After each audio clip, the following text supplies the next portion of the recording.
मैं सच्चिदानंद Kumar study mall platform पर आप लोगों का स्वागत करता हूं। मेरी क्लासेस स्टडी मॉल ऐप पर चल रही हैं और इसकी demo classes study mall YouTube channel पर भी चल रही हैं। यदि आप यूट्यूब चैनल पर मेरी क्लास देख रहे हैं तो प्लीज़ सब्सक्राइब करें और बेल आइकॉन को दबाना ना भूलें ताकि आपको नोटिफिकेशन मिलती रहे। और यदि यह क्लास आपको अच्छी लगती है तो इसे लाइक करें तथा ज़्यादा से ज़्यादा शेयर करें ताकि ज़्यादा से ज़्यादा स्टूडेंट्स को इसका लाभ प्राप्त हो। तो आज हम लोग शुरू करने जा रहे हैं अर्थशास्त्र, इकोनॉमिक्स। एक जटिल सब्जेक्ट, लेकिन इसको सरल बनाना है, सिंपल करना है। अक्सर स्टूडेंट्स इस सब्जेक्ट से डरते हैं। मैं भी डरता था, मुझे भी कठिनाई होती थी। ढेर सारा डाटा। देखिए, डाटा समस्या नहीं है, समस्या इसकी समझ। एक्चुअली इकोनॉमिक्स में अगर इसके टर्मिनोलॉजी को आप समझ जाते हैं तो यह काफी आसान सब्जेक्ट, नहीं तो काफी हार्ड विषय है। तो हिंदी में जो अर्थशास्त्र है, अर्थ का शास्त्र है। अर्थ मतलब संपत्ति, धन, शास्त्र मतलब विज्ञान, जैसा कि एडम स्मिथ ने कहा था, धन का विज्ञान। लेकिन अगर इसके अंग्रेजी शब्द को अगर आप देखें तो यह ओकोनोमिया टर्म से निकला है। ओकोनोमिया, which contains two terms, जिसमें दो पद हैं। वन इज ओकोस, पहला ओकोस है, second one is nomos. Nomos. Oikos means, oikos का अर्थ होता है आवास और नोमोस का अर्थ होता है कानून।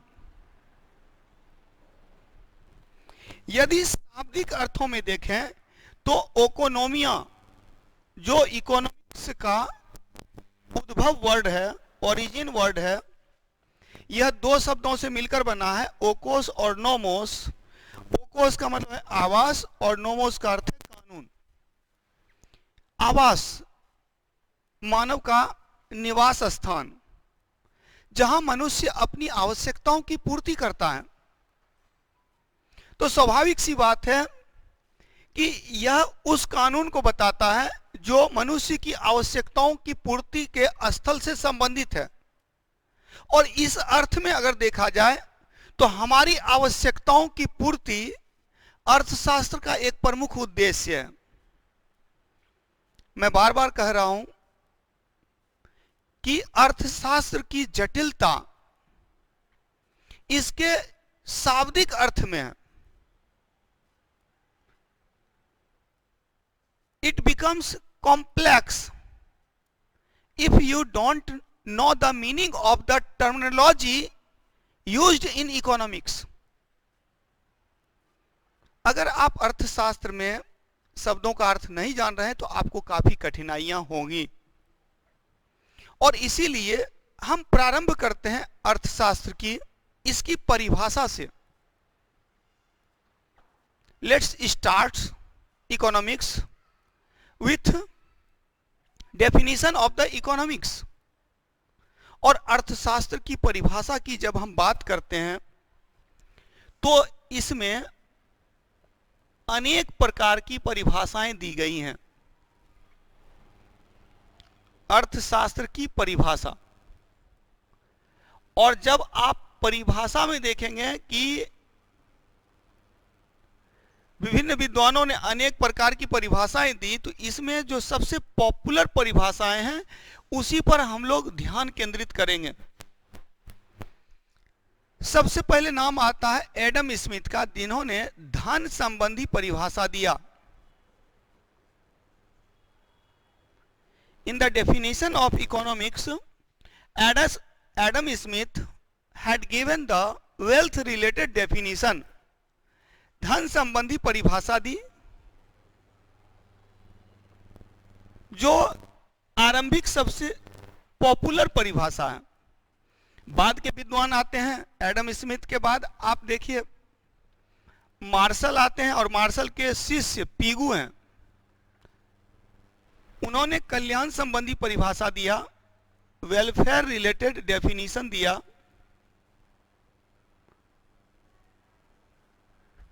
फिर रॉबिन्सन, मिस रॉबिन्सन है, जिन्होंने दुर्लभता संबंधी परिभाषा दी, स्कार्सिटी रिलेटेड डेफिनेशन दिया। और इसके बाद सैमुअल्सन आते हैं, जिन्होंने विकास संबंधी परिभाषा दी। एक एक पॉइंट आप लोग दिमाग में बैठाते चलें। तो अर्थशास्त्र में अनेक परिभाषाएं प्राप्त होती हैं। There are many definitions in economics in which some importants are, जिसमें से कुछ प्रमुख हैं वेल्थ रिलेटेड, धन संबंधी परिभाषा, वेलफेयर रिलेटेड, कल्याण संबंधी परिभाषा, स्कार्सिटी रिलेटेड, दुर्लभता संबंधी परिभाषा, एंड डेवलपमेंट रिलेटेड। तो विकास संबंधी परिभाषा। Wealth related definition was given by Adam Smith. Adam Smith ने धन संबंधी परिभाषा दिया। इन्होंने धन को अर्थशास्त्र के केंद्र में माना। कल्याण संबंधी परिभाषा मार्शल ने दिया था। हालांकि कल्याणकारी अर्थशास्त्र के पिता पीगू माने जाते हैं, जो मार्शल के ही शिष्य थे। दुर्लभता संबंधी परिभाषा रॉबिन्सन के द्वारा दिया गया, और विकास संबंधी परिभाषा सैमुअल्सन के द्वारा दिया गया।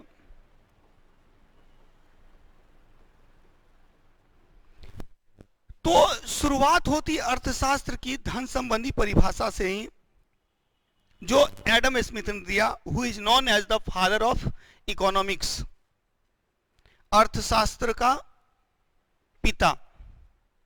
हम लोग पीडीएफ फॉर्म में इसको जब देखेंगे तो डिटेल से इसके बारे में जानना है, लेकिन उससे पहले कुछ बातों को ध्यान में रखना है। एडम स्मिथ की बात हम लोग करेंगे। फादर ऑफ इकोनॉमिक्स इसको बोलते हैं। क्यों कहते हैं? क्योंकि इनकी बुक 1776 में आई थी, जिसका नाम था वेल्थ ऑफ द नेशंस।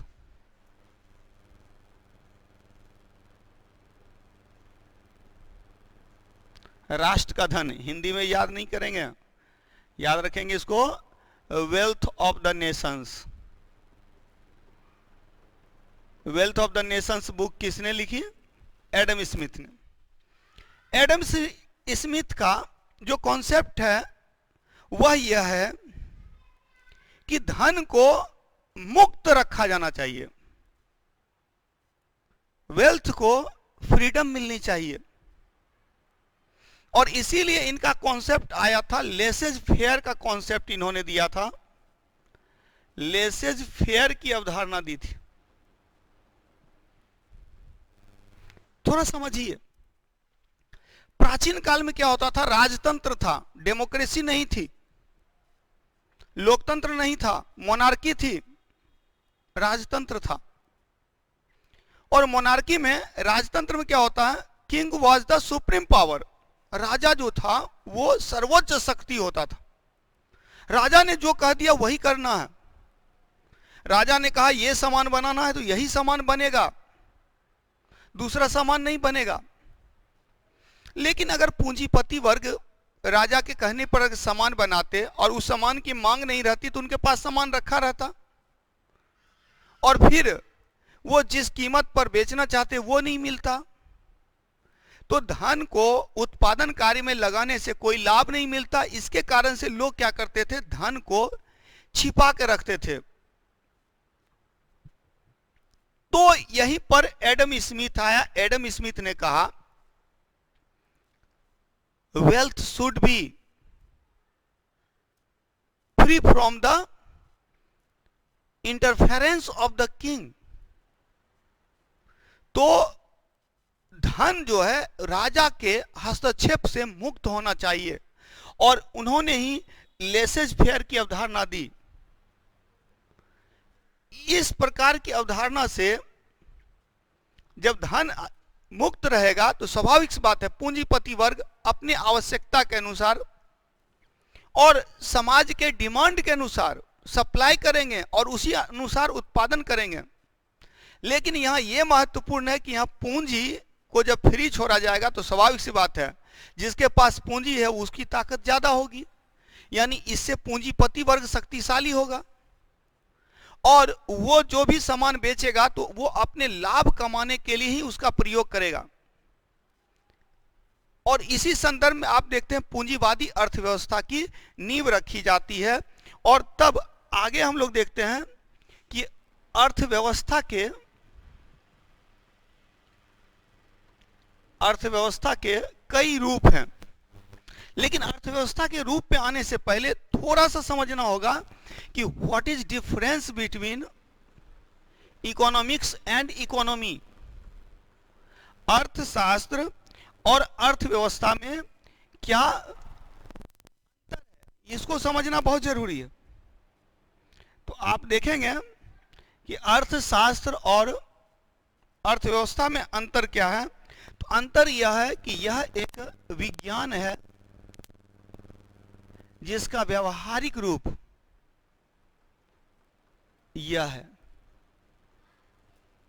यानी कि अर्थशास्त्र, इकोनॉमिक्स इज अ साइंस, अर्थशास्त्र एक विज्ञान है, and in practical form it is called economy. व्यवहारिक रूप में इसे अर्थव्यवस्था कहते हैं। यानी इसमें सैद्धांतिक पक्ष पर अधिक महत्व दिया गया, अधिक बल दिया गया है।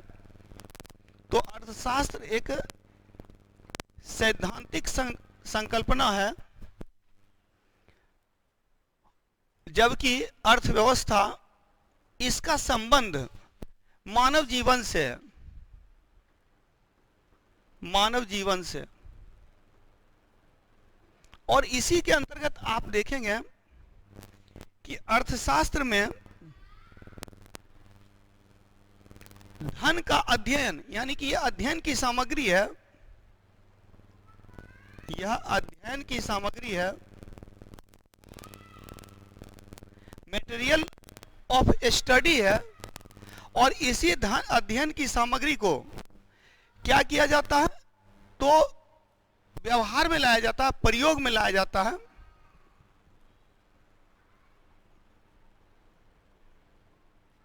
अध्ययन का विषय वस्तु जो होता है वो अर्थव्यवस्था है।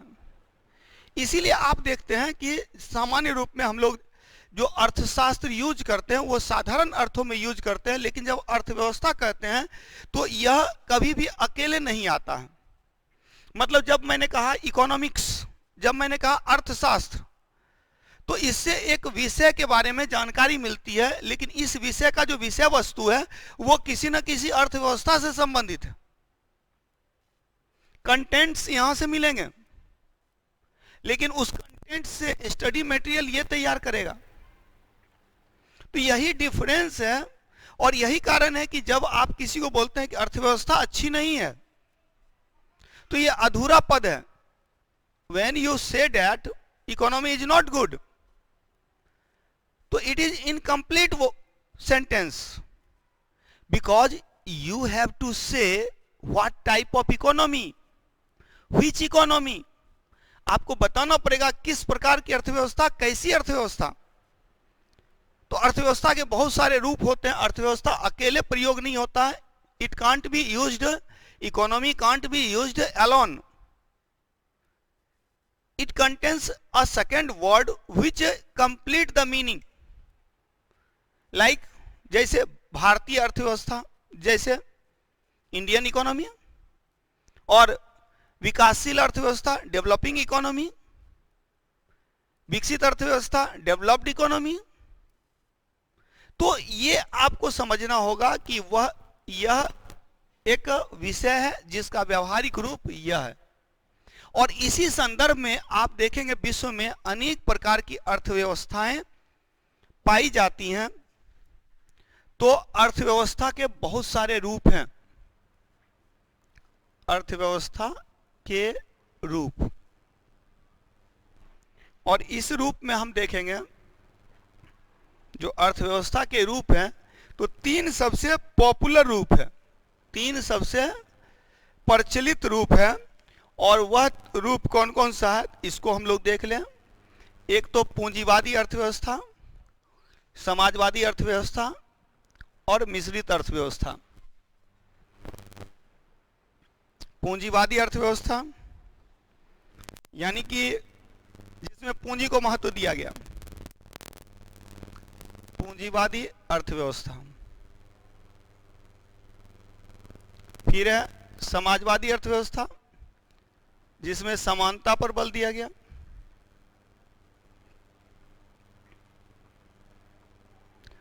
तो we are studying the forms of economics. हम लोग क्या कर रहे हैं, अर्थव्यवस्था के रूप को पढ़ रहे हैं। इसमें एक तो कैपिटलिस्टिक इकोनॉमिक्स हो गया, सोशलिस्टिक इकोनॉमी हो गया, और मिश्रित अर्थव्यवस्था मिक्स्ड इकोनॉमी हो गया। सबको समझना होगा। पूंजीवादी अर्थव्यवस्था में पूंजी महत्वपूर्ण है।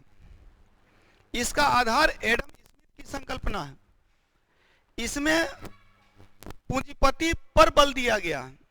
लेकिन समाजवादी अर्थव्यवस्था में क्या हुआ, पूरे समाज पर बल दिया गया, निचले तबकों को ऊपर उठाने पर बल दिया गया है। और मिक्स्ड इकोनॉमी में दोनों की बात की गई है। कहीं यह इंपॉर्टेंट है, कहीं यह इंपॉर्टेंट है। जब दोनों साथ में रहे तो मिश्रित बोलते हैं। तो इसको समझना होगा। एक्चुअली जब हम इस डिफाइन करते हैं, when we define economic of the world, तो हम बात करते हैं ऑनरशिप की। जब निजी स्वामित्व होता है तो ऐसे में इसको हम लोग पूंजीवादी अर्थव्यवस्था कहते हैं। यानी यहां स्वामित्व जो होता है, ऑनरशिप जो होती है, ये प्राइवेट ऑनरशिप होती है। और प्राइवेट हुआ तो जिसके पास पैसा है वो शक्तिशाली है, यानी ये पूंजीपति पर बल दे रहा है। लेकिन इसमें क्या होता है, इसमें स्वामित्व जो होता है वो सार्वजनिक होता है, यानी पब्लिक ऑनरशिप होती है। और आज डेमोक्रेसी है, विश्व के अधिकांश देशों में डेमोक्रेसी है, लोकतंत्र है। और लोकतंत्र में जो सरकार है वो जनता द्वारा चुनी जाती है। तो जब हम लोग सार्वजनिक ऑनरशिप की बात करते हैं, पब्लिक ऑनरशिप की बात करते हैं, तो आज देखिएगा कि जो सरकार है वो जनता द्वारा निर्मित है। इसीलिए इस पर ऑनरशिप गवर्नमेंट की होती है, सरकार की होती है। और मिश्रित अर्थव्यवस्था में जो स्वामित्व होता है वह निजी के साथ साथ सार्वजनिक होता है, यानी कि प्राइवेट के साथ साथ पब्लिक होता है। यानी पूंजीपति को भी कुछ क्षेत्रों में अधिकार प्राप्त है और कुछ क्षेत्रों में सरकार संचालित करती है कि किस प्रकार से चलना है। आप देखेंगे पूंजीवादी अर्थव्यवस्था की नींव रखी गई थी एडम स्मिथ के द्वारा। इसका कॉन्सेप्ट जो हम लोग देखते हैं वो कार्ल मार्क्स की विचारधारा से प्राप्त होती है। और जॉन मेनार्ड किन्स, जिसे आधुनिक अर्थशास्त्र का पिता भी कहते हैं, उन्होंने मिश्रित अर्थव्यवस्था की अवधारणा रखी। तो इन नामों को भी याद रखना है। एडम स्मिथ ने कैपिटलिस्टिक इकोनॉमी दिया था, कार्ल मार्क्स ने सोशलिस्टिक इकोनॉमी दिया था, और मिक्स्ड इकोनॉमी का कॉन्सेप्ट जॉन मेनार्ड किन्स द्वारा दिया गया। किन्स, तो यह भी आपके दिमाग में रहना चाहिए। Capitalistic, socialistic and mixed economy.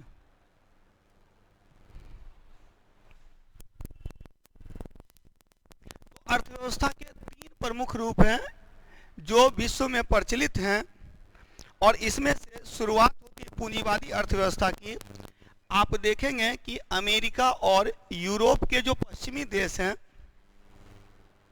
America और यूरोप के पश्चिमी देश, इन लोगों ने क्या किया,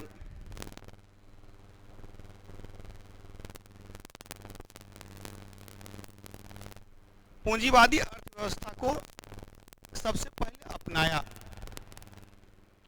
समाजवादी अर्थव्यवस्था आप देखेंगे तो ये कब की घटना है? एडम स्मिथ ने बुक कब लिखा था? 1776 में।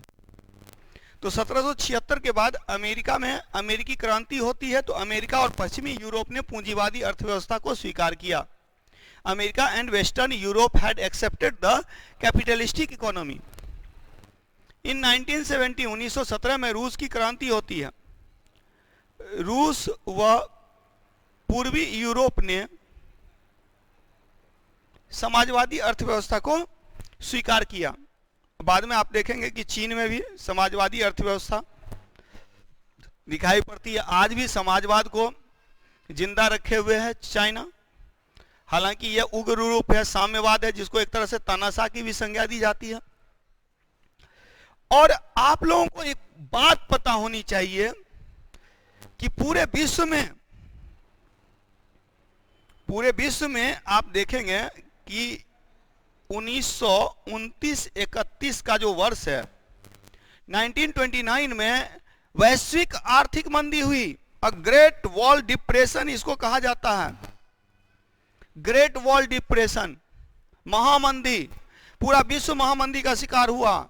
पूंजीवादी अर्थव्यवस्था भी फेल हो गई, समाजवादी अर्थव्यवस्था भी फेल हो गई।